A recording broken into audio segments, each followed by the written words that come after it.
Et salut et bienvenue du coup sur cette vidéo sur la guerre de l'anneau. On se retrouve du coup pour ma première game du deuxième round des préliminaires des championnats du monde. Je joue du coup contre JWZ27 qui est environ top 30 mondial, qui joue du coup les gentils. On a fait un lancer de dés pour savoir qui jouait les gentils, qui jouait les méchants. Et du coup je me suis retrouvé avec les méchants, donc j'ai pioché mes cartes, j'ai Shadow's Gather qui permet de se déplacer jusqu'à 3 de mouvement, et Ringwraith Abroad qui permet du coup de déplacer les Nazgûl et de faire une attaque ou un déplacement avec 2 armées avec des Nazgûl. Plutôt cool comme carte, on aime bien.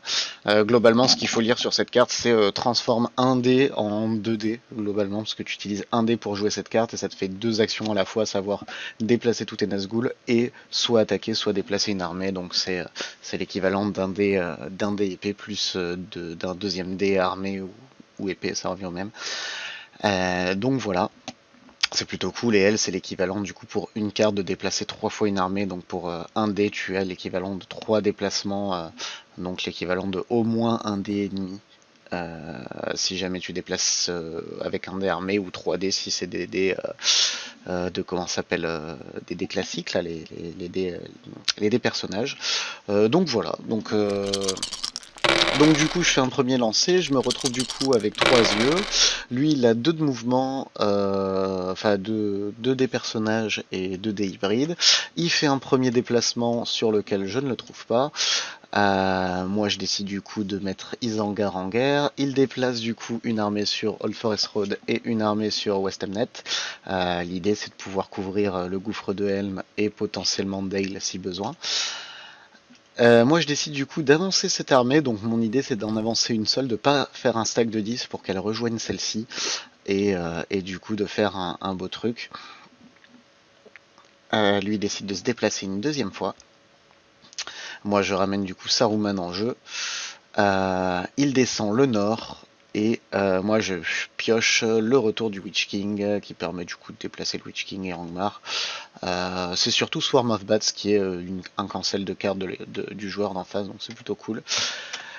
Je récupère du coup tous mes petits dés et on passe du coup au deuxième tour. Je pioche Cruel Weather qui permet du coup de faire en sorte que les porteurs de l'anneau soient déplacés de 1. Donc l'idée c'est de le jouer idéalement quand il arrive du coup sur le Mordor, de jouer Cruel Weather qui le force du coup à être à 1 distance du Mordor et d'attendre un round supplémentaire en dehors pour pouvoir avancer, et Threat and Promises qui est une bonne carte qui permet d'empêcher les nations d'avancer sur l'échiquier, sur cette partie là. Je rajoute un dé, je lance et j'en mets 3, et lui il fait que des musters. Donc là à ce moment là je me dis oh putain c'est vachement bien, faudrait que je joue Threat and Promises qui permettrait d'éviter qu'il les utilise pour rassembler des unités. Donc j'y pense. Il dit parce qu'il y a beaucoup de M, et moi je dis everybody's parce que moi aussi j'ai beaucoup de master quand même. Il décide de passer, et là bien évidemment au lieu de faire une action intelligente je mets Sauron en guerre. J'aurais clairement dû jouer Threat and Promises. Lui du coup il se décide de déplacer le nord, pour qu'il soit bientôt en guerre. Moi je me retrouve du coup à le jouer maintenant quand je réalise mon erreur. Il joue Celeborn Galadrim, qui lui permet de rajouter une unité à Lorien. Ça fait un peu mal aux fesses. Et surtout, l'autre problématique qu'il y a, c'est qu'il repioche une carte vu qu'il a toujours Gandalf en tant que guide. Moi, je me retrouve à jouer quoi? Je fais un petit déplacement d'armée, donc du coup, je commence à préparer la poussée du coup de ce groupement d'armées. Juste avant, je me rends compte que j'aurais dû laisser un petit gars Dol Guldur, surtout au cas où si Lorien décide de sortir. Donc du coup, il m'autorise à relaisser un petit bonhomme derrière. Il déplace d'ailleurs les elfes juste après. Les elfes sur l'échiquier politique. Je me mets à bonne distance ici, et je rassemble cette belle armée aussi là. Et donc là, du coup, je suis prêt à jouer Shadow's Gather très très prochainement. Il décide de descendre les elfes avec son petit jeton. Et moi, du coup, pour un dé, je fais quoi? J'avance les Suzerain et Easterling, les orientaux et les gens du sud. Et lui, il met enfin du coup les elfes en guerre. Il a attendu du coup le dernier moment pour que je puisse pas prendre le Witch King. Le Witch King que si je dis pas de bêtises, je vais oublier juste après. Donc on va voir. Je pioche du coup Orc Patrol et Half Orcs and Goblin Men qui permet de rajouter une unité d'Isengard. Plutôt chouette parce que cette unité, si c'est une unité d'élite, je vous rappelle, ça permet d'avoir aussi un de relance. Donc c'est plutôt cool. Je lance, j'ai de nouveau 3D. Et lui, il a 3 de déplacement, ainsi qu'un volonté de l'Ouest. Et donc du coup, qu'est-ce qu'il va faire? Il va se déplacer de nouveau. Et là, je le touche. Alors là, ça fait plaisir de le toucher parce que du coup, il a 3 de distance. Si jamais il est révélé, il se retrouve en Moria, il doit piocher une nouvelle tuile. Du coup, je dis nice. Et je pioche un 1. Donc un peu déçu. Heureusement, il tue quand même Gandalf dessus, ce qui fait plaisir. Et du coup, voilà. Je joue Shadow's Gazer qui permet du coup de faire monter toute cette belle armée ensemble. Il fait ressortir Gandalf le Blanc, bien évidemment. Je lui dis que j'attaque Dale, sans carte. Il joue un Scout qui permet de ramener du coup son petit bonhomme sur Woodland Realm. Moi du coup je récupère mon point de victoire. Il fait... Qu'est-ce qu'il fait avec ça? Ah, il me donne un... Comment ça s'appelle? Il me donne un anneau elfique pour pouvoir ramener du coup le petit bonhomme d'Olphos Road d'un côté et le petit bonhomme d'Erebor ici aussi. Donc c'est plutôt un bon move. Là on a remis en place du coup ces petits gens là parce qu'on l'avait oublié. Threatened Promises s'en va vu que j'ai du coup attaqué. Et là qu'est-ce que je fais? Là je joue le Witch King, donc en fait non je n'ai pas oublié mon petit Witch King, on apprécie. Je lui dis que j'attaque Woodland Realm. Il se redéplace du coup avec la communauté, donc là je dois toucher sur 4, donc un de mes 3D doit faire au moins un 4, et je le touche. Et je pioche un 2, donc toujours pas révélé, hein. Là il a 4 de mouvement, il est techniquement à Dimrill Dale, si jamais il décide de se révéler. Et du coup voilà, donc je rage un petit peu, lui il est content, c'est normal. Et je joue Ringwraith Abroad pour rassembler du coup des unités et attaquer immédiatement sur Woodland Realm. Je choisis une carte, il choisit une carte, j'avais choisi Swarm of Bats pour annuler sa carte. Il a joué Power to Grade, j'avais même pas vu, qui est une excellente carte qui permet en fait vraiment de bloquer une attaque sur les strongholds, les forteresses elfes. Rivendell, Graven et Lorien, donc ces trois là. Et ça c'est clairement une carte qui est embêtant. Moi j'avais joué mon petit Swarm of Bats, donc tout va bien, on continue. Je le touche une fois, 2 fois, et lui il me touche 0 fois. Ça fait plaisir. Je décide de presser. Je pioche une carte, je pioche The Shadow is Moving avec du coup un deuxième Swarm of Bat. Je choisis une carte, il choisit une carte, je rejoue du coup Swarm of Bat pour empêcher son truc. Et là, si je dis pas de bêtises, je fais une touche. Je fais qu'une touche? Je fais qu'une touche, ok. Et là, il fait aussi une touche. Et on s'arrête là, donc il lui reste 2 unités. Et moi, il m'en reste 9, tranquillou.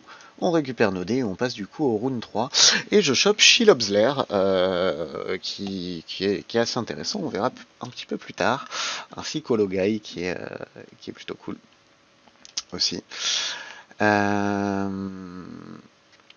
Voilà, donc je lui dis que les gens du Nord, ceux qui sont venus du coup de Dale et de Karok, ont sauvé du coup Woodland Realm. Et on continue tranquillou.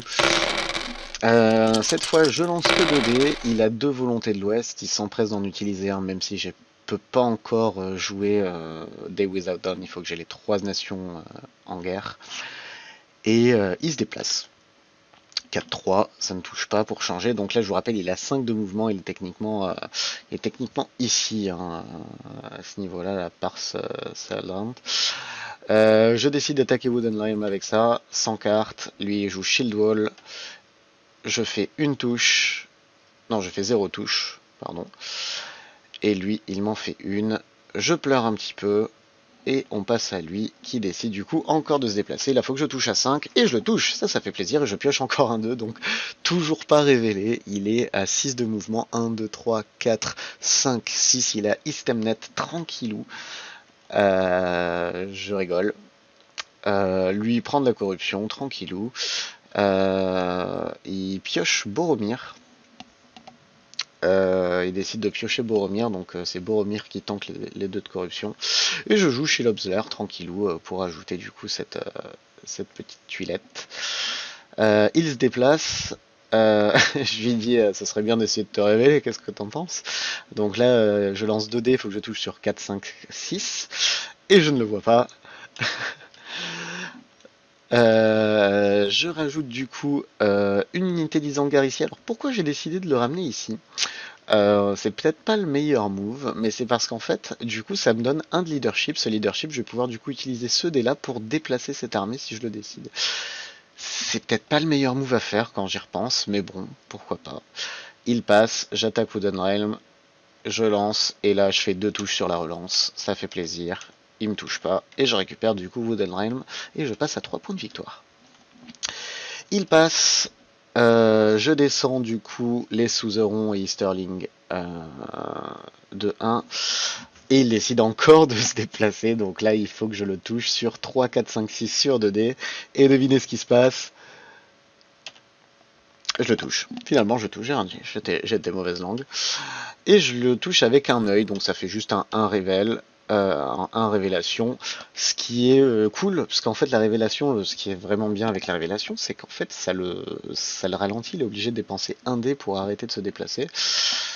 Donc voilà, donc là il décide du coup de se déplacer, donc là il se rend compte. Il fait 1, 2, 3, il passe par Moria, ce qui veut dire que je vais devoir repiocher une tuile, et ça fait plaisir. 4, 5, 6, 7, 8. À ce moment-là, cependant, j'ai abandonné sur la chance que j'avais. Je pioche, du coup, parce qu'il est passé par le Mordor. Et je pioche un œil, ce qui ne sert strictement à rien, c'est la seule tuile qu'il ne faut pas piocher quand on passe dans le Mordor, dans la Moria, enfin dans une forteresse. Du coup, je décide de jouer Orc Patrol, vu qu'il est révélé, ou pas. En fait, finalement, je reviens sur mes actions, et je décide plutôt de récupérer Iron Hills d'un côté, et de déplacer du coup des gens de Barad-dûr vers Gorgoroth tranquillement. Il l'utilise... C'est bizarre ça, comment il le fait? Avec Aragorn, c'est n'importe quel dé? C'est pas juste un démobilisation? Ok. En tout cas, il utilise ce dé là comme ça, et là du coup je joue Orc Patrol, donc l'idée c'était de temporiser, parce que si jamais je pioche un révèle, et ben ça s'arrête, donc faut surtout pas piocher un œil. Bien évidemment, je pioche un œil, ça serait trop simple sinon. Donc je dis lovely, hein, vraiment le pH de mon sang se change au fur et à mesure à cause du sel qui coule. Et on passe au round numéro 5. C'est parti, je pioche le Balrog de la Moria. On s'en fout, il est déjà passé par là. Et les Corsaires d'Umbar, une carte qui est toujours trop bien, qui permet de sauter de Umbar à Dolamrot. Très souvent, ou Pelargir techniquement, mais surtout Dolamrot.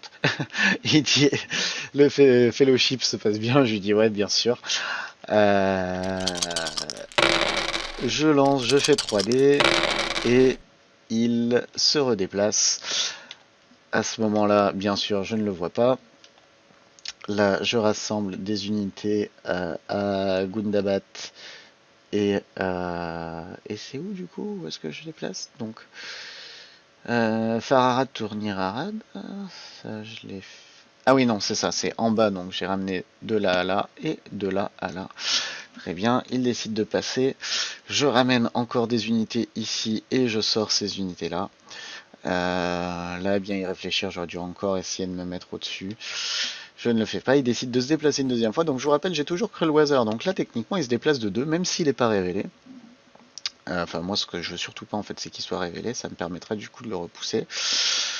Là, bien évidemment, je ne le vois pas, hein, parce que clairement, Sauron, il a un truc dans l'œil, il voit que dalle. Je recrute du coup des petits bonhommes, des Nazgûl, pardon, à Gundabat et Moria. Il joue Elvenrop, et il fait bien.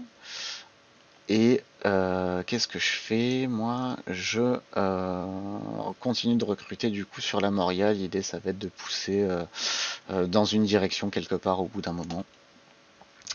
Il ramène le Nord en guerre, ce qui me fait un petit peu, sur le coup, je regarde pas trop, mais ça m'a fait un petit peu peur. Je me suis dit, c'est peut-être pour couvrir ici ou pour venir m'embêter là. Et pour terminer, du coup, je mets le Gondor, sous l'eau et je vais l'attaquer tel quel. À savoir que j'ai absolument négligé Umbar à ce moment-là. Normalement, je laisse toujours une petite unité. Je ne l'ai pas fait et j'aurais dû. Et donc voilà. Il joue We Prove the Swifter qui lui permet du coup de séparer des personnages. Non, il ne joue pas, hein, de souvenir, ouais, il undoes. Il joue ça pour du coup rajouter un leader et une élite ici. Donc là, on a une énorme unité. Là, à ce moment-là, moi, je suis pas très content parce que je me dis qu'Erebor, ça va être chaud à prendre. Mais je reste optimiste. Et là, du coup, je joue Cruelweather, la dernière carte qui, du coup, fait que je le décale. Et du coup, il est trop loin pour pouvoir rentrer. Et on passe, du coup, au round numéro 6. Je pioche Ground, qui permet, du coup, de faire 3 tours. Et je chope Mastering of the Long Plane War, qui est plutôt chouette aussi. Je mets qu'un seul dé, ça en lance 2. Il se retrouve du coup avec un rôle un petit peu hybride, et si je dis pas de bêtises, il se déplace de nouveau. Bien sûr, je ne le vois pas, je dis évidemment. Et qu'est-ce que je fais là? Oui, là je vais décider de rassembler du coup des unités, donc je fais un gros stack d'armée pour pouvoir aller prendre Erebor de force. Donc là, hein, à savoir que du coup j'ai 8, 9, 10, 11, 12 PV sur Dale actuellement. Lui il a 2, 3, 4, 5, 6, 7, 8 PV. 8 versus 12 en sachant que moi tous mes lancers c'est sur des 6 et lui c'est sur des 5-6. Donc c'est un petit peu comme s'il avait en matière de stats, c'est un peu comme ça que moi je réfléchis, c'est un peu comme si lui du coup au lieu d'avoir 8 PV il en avait 16 et moi j'en ai 12 actuellement. Donc clairement c'est mal parti. C'est clairement mal parti, mais à ce moment-là, je me dis, je fonce, et c'est parti, on l'attaque. Il passe, je joue Dreadful Spells, et c'est là où c'est assez intéressant. Donc là, j'ai plein de Nazgûl, et là, l'idée, c'est de lui faire un petit trou, donc de faire un petit lancer. J'ai dit de la merde? Oui, c'est ça, je joue. Move. Qu'est-ce que je fais? Tuc. Passe, move shadow. Ah non, c'est que je pioche Dreadful Spells, je n'ai pas encore joué. Ok, on continue. Là, à ce moment-là, du coup, je commence à grouper hors tank et à faire un petit peu plus d'unités. Là, il décide du coup de se ramener. Il a un petit peu peur pour ses fesses au gouffre de Helm. Hop. Tac. Super. Et là, du coup, je joue Dreadful Spells sur Erebor et je le touche 3 fois. Et ça fait plaisir. Donc là, du coup, je vous rappelle, il avait 8 PV. Il se retrouve du coup plus qu'à 5 PV. 5 PV, c'est techniquement 10 si on imagine qu'il touche sur 6 et moi sur 5-6. Donc là, du coup, c'est passé en ma faveur et c'était clairement pas gagné. C'était clairement pas gagné. On continue. Il undo, on fait un petit peu des trucs et là du coup il décide de recruter sur Lamédon et sur ah non, il move. Non, il recrute de souvenir. Il recrute à Minas Tirith et sur Lamédon. Donc l'idée c'est d'empêcher mon mouvement ensuite. On continue. Moi, qu'est-ce que je fais? South Dunland, Easter Tank. Oui, donc là, moi, j'utilise l'habilité spéciale de Saruman pour recruter une unité dans chaque. À savoir que pourquoi je fais ça? Non, j'ai pas encore la carte qui m'intéresse par rapport à ça. C'est pas très grave. On continue. Tac. Il joue du coup ça pour bien buffer Helm's Deep et il a bien raison. Et moi je décide de jouer cette carte là qui me permet du coup d'avoir un beau stack d'armées sur Norn et Gorgoroth tranquillou. On passe au round 7 et il rentre du coup dans la Moria, hein, n'importe quoi, sur le Mount of Doom. Et là franchement je suis pas très content. Il a encore 1, 2, 3, 4, 5, 6, 7, 8, 9 PV. Il a que 3 ici, donc du coup il a 9 et 9, il a 18 PV pour faire 5 de mouvement. Ça s'annonce pas du tout bon pour moi, et moi à ce moment-là, de toute manière, hein, vu la vitesse à laquelle il s'est déplacé, le fait que je l'ai révélé qu'une seule fois sur tout le chemin, là je me dis globalement, bon, vraiment, juste là c'est ce genre de game où t'as du pas de bol, et du coup j'avance un peu par dépit, et puis voilà, même si j'ai quand même fait quelques avancées au niveau combat, et où je m'en sors pas trop bien, je suis pas très confiant. Je mets un seul dé. Ouais, il dit la fellowship, ça se passe bien pour le fellowship. Moi je dis sauront pas du tout. Et je lance du coup 3 dés. Donc ce qui se passe, c'est qu'à chaque fois qu'il se déplacera, si jamais on pioche du coup les yeux, et ben là du coup il se prendra 3 de corruption. Et là il a du coup quand même jusqu'à 3 de mouvement, potentiellement plus avec Strider. Et il décide de se déplacer. Je pioche du coup et je prends un 3 immédiatement. Il pioche les Legolas et il se prend du coup un de corruption en restant. Très bien, on continue. Je rajoute How On They Went pour du coup maximiser le nombre de tuiles rouges. Donc il y a 2 tuiles rouges là-dedans. C'est pas mal. C'est pas mal. Il décide de se déplacer une deuxième fois et je pioche un 2 révélations. Ce qui fait plaisir, il pioche Pipin, il prend un de corruption et il est révélé. Et ça fait du bien qu'il soit révélé pour la deuxième fois de la partie. Moi je décide du coup d'attaquer Erebor. Je joue... non, je me gourre en fait, là je joue pas ça, je joue pas Mumakil, je joue plutôt Hologai. Enfin oui, comme to kill, qui est, si je dis pas de bêtises, un peu une connerie, run an additional, uniquement le Shadow Elite, donc je lancerai que 2 dés supplémentaires. Hop. Et du coup je fais une touche, il fait une touche aussi. Et je fais du coup Mumakil et je fais +1, donc je lui fais 2 touches au total pour le premier round de combat. On passe au deuxième round de combat, je pioche, oui c'est ça, je pioche du coup la delivery d'Ortank qui me fait plaisir parce que j'ai au moins une unité d'Isengard. Il joue pas de carte, moi j'essaie du coup de jouer la carte que je viens de piocher qui rajoute +1. Je fais une touche et malheureusement, si je dis pas de bêtises, sur Delivery of Ortank, ouais, c'est uniquement sur le combat et pas sur la relance, donc je fais au total 2 touches. Et lui, il en fait 2 immédiatement, donc on fait 2 contre 2. Donc là, il se retrouve avec plus qu'une seule unité. Moi, j'ai encore quelques petites unités. Et on va au dernier combat. Je lance aucune carte, enfin, je joue aucune carte et je lui fais la fameuse touche qui manquait.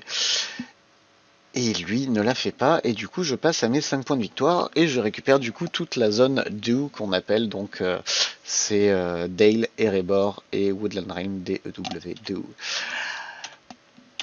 Et on passe du coup juste après, il utilise du coup de nouveau un Palantir pour pouvoir se cacher grâce apparemment à notre petit pote Aragorn.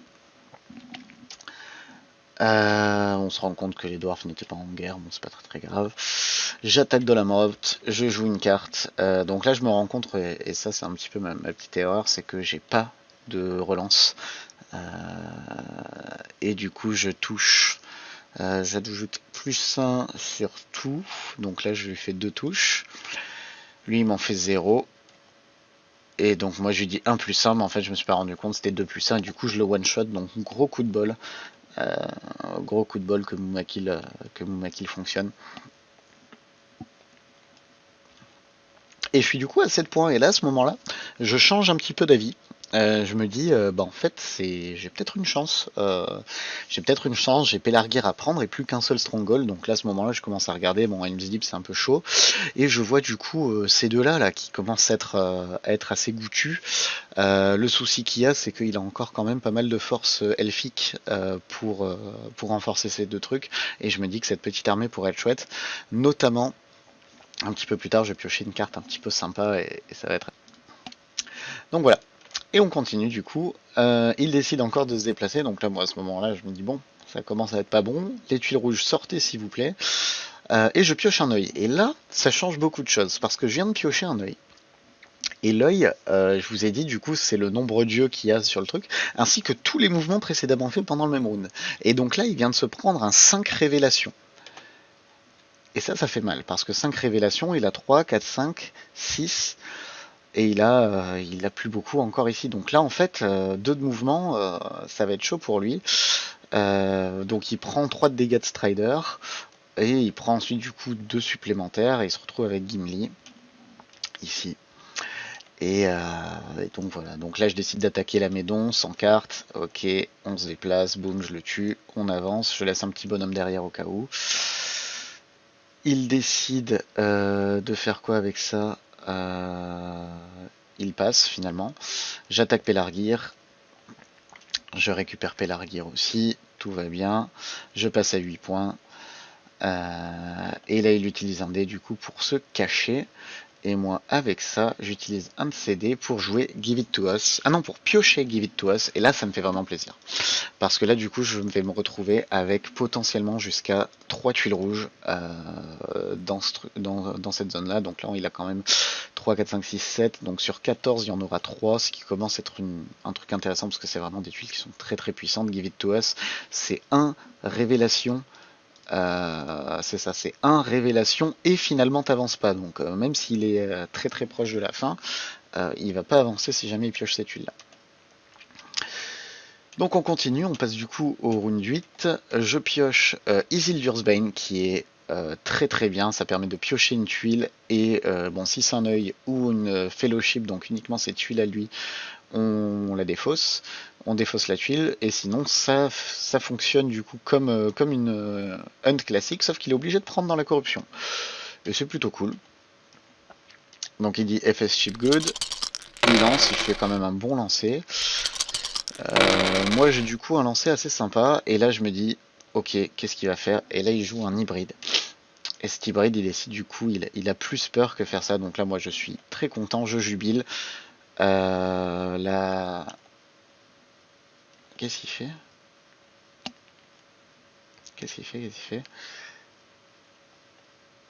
Oui, il a juste upgradé à Minas Tirith. Là, ce qui se passe aussi, c'est à ce moment-là, je me rends compte en plus que j'ai absolument oublié la bouche de Sauron, en fait. Donc, il rajoute un dé supplémentaire. Et je me suis clairement focalisé sur autre chose. Donc, ça, c'est encore des erreurs de débutant, je pense. Et là, du coup, je joue Isildur's Bane en premier. Pour une raison que j'ignore. Et je pioche un 3. Sans déplacement, donc c'est cool et c'est pas cool, ça lui fait 3 de corruption qu'il est obligé de prendre obligatoirement. Cependant, du coup ça lui empêche pas le mouvement, donc c'est un peu embêtant. Là il décide de jouer Aloy qui lui permet de séparer Pipin et de du coup soigner un de corruption, parce qu'il est quand même à 9, hein, ça peut être un petit peu terrifiant. Et là je joue Give It To Us, donc pour rajouter du coup une tuile au Unpool, ça fait plaisir. Et c'est le moment où il se déplace. Donc là, à ce moment-là, voilà, je me dis, bon, pourquoi pas. On va voir ce qui se passe. Euh, et, euh, et je pioche un 0 reveal. Donc un peu le seum, hein, un peu le seum, il est juste révélé. Bon, ça pue, clairement ça pue, il va gagner. Hein. C'est exactement ce que je me dis. Je dis, bon, je prends la bouche de Sauron. Ah oui, non, je me dis pas ça pue. Pas du tout. À ce moment-là, je me dis, ok, j'ai assez de mouvement où je peux tenter d'aller prendre un des deux outposts elf, donc soit ici, soit là. Et là, je la joue un petit peu comme un idiot. Là, je me dis, bon, où est-ce que je mets la bouche de Sauron? À la base, je la mets sur Minas Tirith, sur Minas Morgul, puis là-bas, je la mets sur la Moria. Je sais pas, enfin, je fais semblant de pas savoir, mais en fait, mon objectif, ça va être avec Rage of the Dawn Landings, que j'ai absolument pas dit que j'avais pioché, qui va me permettre de recruter 2 unités ici et de ramener toutes ces unités. Donc, je vais avoir 6 unités, je vais avoir 7, 8, 9 unités, et avec ça mon objectif ça va être d'aller bouffer là-bas. Et ça le but c'était de tempo, c'était clairement de tempo, et il a décidé de se déplacer d'abord et de pas faire ça, donc là j'étais un petit peu dégoûté. Il passe, et là en fait j'ai plus le temps, donc je suis obligé de le jouer, et du coup je rassemble toutes mes unités. Il décide de passer et là je suis obligé de rassembler et de lui dévoiler mes intentions. Je pourrais faire 1-2, je me rends compte que je ne pourrais pas gagner ce tour-ci et parce que à ce moment-là, je me rappelle pendant que j'étais en train de faire le live, je me suis dit bon bah en fait j'ai peut-être mes chances pour gagner tour 8 et pas du tout. Je me suis rendu compte que les maths n'étaient pas bons, Kevin. Il décide du coup bien évidemment de gear up Rivendell. Je décide de changer en fait. Je me suis dit à ce moment-là peut-être que je pars sur Shire et que je vais tenter d'aller gratter Edoras avec North City Lane là, donc déplacer toutes ces unités ici et celle-là là. Donc voilà. Donc c'est exactement ce que je fais. Je dis là finalement tu vas faire ça, je vais prendre deux cibles un peu plus faciles, les deux derniers points avec une bonne armée bien imposante. Eclipse Fellowship. Je décide du coup de rentrer là-dedans pour bien mettre la pression de ce côté-là. En sachant que là, à ce moment-là, j'avais un petit peu peur. Parce que à ce moment-là, j'avais totalement oublié qu'Umbar était vide. Clairement, je ne vais pas vous mentir. Par contre, je me dis que là, en fait, à tout moment, il peut tenter d'aller par ici. Et il peut tenter d'aller par là et qu'il peut tenter d'avoir la victoire militaire. Mais je me dis, ok, t'as la victoire militaire peut-être. Mais le truc qu'il y a, c'est que si tous les deux on a une victoire militaire en même temps, c'est les méchants qui gagnent. Donc je me dis, écoute, vas-y, va faire ta victoire militaire. Et moi, en attendant, je vais gagner ailleurs. Et là, on est parti du coup pour le dernier tour. Je pioche le Palantir d'Ortank qui sert à rien et Day Without Dawn qui aurait pu être intéressant. Il pioche deux cartes. Fellowship Good. Je mets un seul dé parce que je peux en mettre un seul. Ça m'en rajoute un. Et là, il pioche du coup deux. Enfin, il lance et il fait 4 des personnages. Donc, il est clair qu'il va se déplacer ce tour-ci.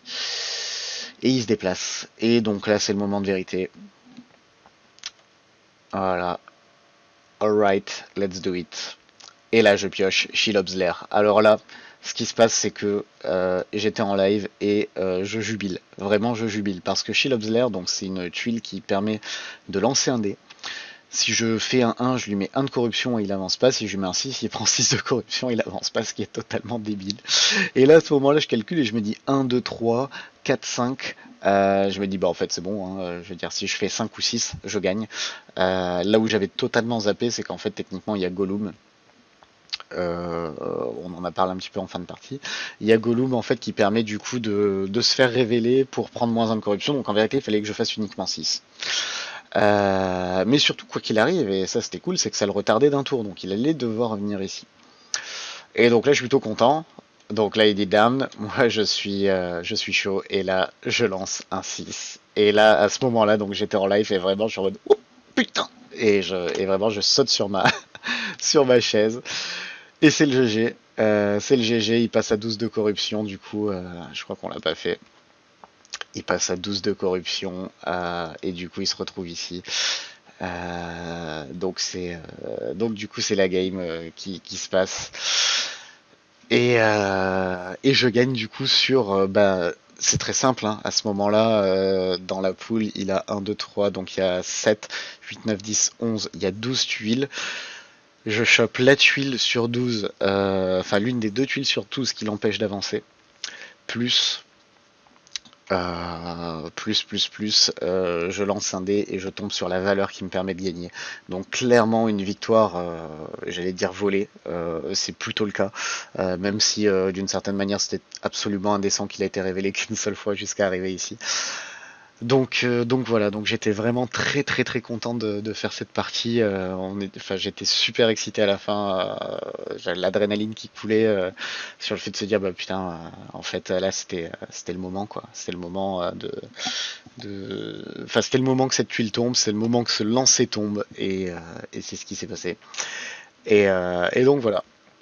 J'espère en tout cas que ça vous a plu de voir cette vidéo. Je vais sûrement en poster d'autres du coup, sûrement pour la deuxième ronde, la deuxième game que je dois faire contre lui où je vais jouer du coup les gentils. Pareil, je ferai sûrement un stream sur le serveur. Ça sera potentiellement mardi, le mardi qui arrive. Et du coup voilà. Ouais, j'espère que ça vous a plu. N'hésitez pas comment dire, à commenter, à me dire si jamais il y a des trucs que vous aimeriez voir. Je vous ai pas posté les vidéos des deux autres du premier round.